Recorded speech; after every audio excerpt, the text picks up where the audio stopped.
Hi friends, இந்த வீடியோவில் என்ன பார்க்க போகிறோம் அப்படின்னா சிக்கன் செய்ய போகிறோம். சிக்கன் எடுத்திங்கன்னா கண்டிப்பாக இந்த மாதிரி செஞ்சு பாருங்கள். டக்குன்னு செய்யலாம், ஈஸியாக இருக்கும், சூப்பராகவும் இருக்கும்.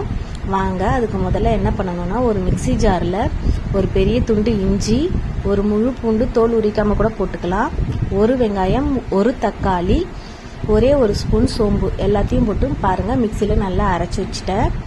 அப்புறம் வானலில் எண்ணெய் ஊற்றிக்குங்க. எண்ணெய் கொஞ்சம் தாராளமாக ஊற்றிக்குங்க. ஒரு 3லேருந்து 4 ஸ்பூன் அளவுக்கு எண்ணெய் ஊற்றிக்குங்க. எண்ணெய் காஞ்சதும் கடுகு பொரிஞ்சதுக்கப்புறமா பொடியாக நறுக்குன்னா ஒரு வெங்காயம், மீடியம் சைஸ் வெங்காயம் தான் போதும், ஒரு வெங்காயம், அப்புறம் ஒரு கொத்து கருவேப்பிலை, அதை போட்டு நல்லா வதக்கிக்குங்க. வெங்காயம் நல்லா வதங்கணும். வெங்காயம் வதங்கினதுக்கப்புறமா நம்ம தக்காளி சேர்க்க போகிறோம். இப்போது தக்காளியும் நல்லா வதங்கணும், மசிஞ்சு வரணும். வெங்காயம் தக்காளி கொஞ்சம் நல்லா மசிஞ்சு வரணும். இப்போ ரெண்டும் நல்லா வதங்கிறதுக்கு தேவையான கொஞ்சமாக உப்பு போட்டு வதக்கினா சீக்கிரமாக வதங்கிடும். அதனால் கொஞ்சமாக உப்பு போட்டு வதக்குறேன். இப்போ இது ரெண்டும் வதங்கினதுக்கப்புறமா சிக்கனை நான் கழுவி எடுத்து வச்சுருக்கேன். இங்கே பாருங்கள், இந்த அளவுக்கு வதங்கினதுக்கப்புறமா கழுவி வச்ச சிக்கனை நான் சேர்க்குறேன். ரொம்ப ரொம்ப ஈஸியாக இருக்கும். நீங்களும் இதை மாதிரி செஞ்சு பாருங்கள், டேஸ்ட்டும் செம்மையாக இருக்கும். சிக்கனை சேர்த்துட்டு நல்லா ஒரு 2 நிமிஷத்துக்கு வதக்கி விடுங்க.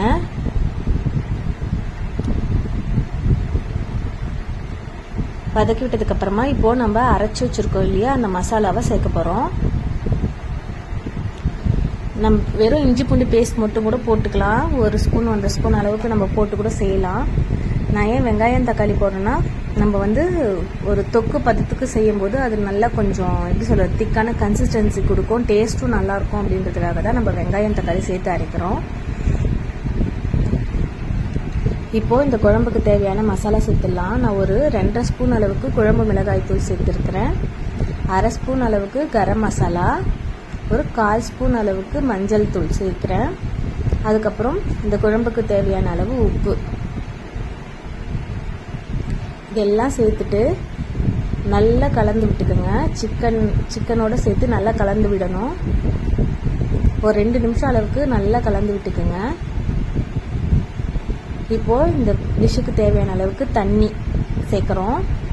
நான் கொஞ்சமாக மிக்ஸி கழுவி ஊற்றிட்டு அதுக்கப்புறம் கொஞ்சமாக தண்ணி ஊற்றிக்கிறேன்.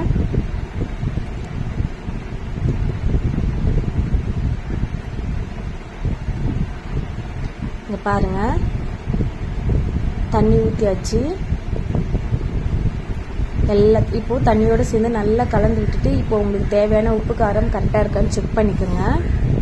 ஒரு கொதி வந்ததுக்கப்புறம் செக் பண்ணிங்கன்னா கரெக்டாக இருக்கும். அவ்வளோதான், மூடி போட்டு ஒரு 10லேருந்து 15 நிமிஷம் கொதிக்க விட்டிங்கன்னா உங்களுக்கு தேவையான சிக்கன் குழம்பு ரெடி ஆகிடும். மூடி போட்டுட்டு அப்படியே விட்டுறாதீங்க. 10லேருந்து 15 நிமிஷம் நம்ம மூடி போட்டு விடுறோம் இல்லையா, அப்போ அடிக்கடி எடுத்து தட்டெடுத்துட்டு கொஞ்சம் கிளறி விடுங்க, ஏன்னா அடி பிடிக்காமல் இருக்கிறதுக்காக.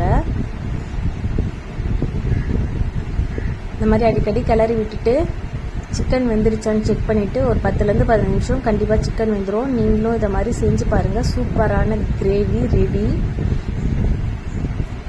இங்கே பாருங்கள், ஒரு 10 நிமிஷம் கொதிக்க விட்டுட்டேன். கொத்தமல்லி தூவி இறக்கிடலாம். பாருங்கள், சூப்பரான சிக்கன் கிரேவி ரெடி. நீங்களும் செஞ்சு பார்த்துட்டு எனக்கு கமெண்ட் பண்ணுங்கள். பாய்.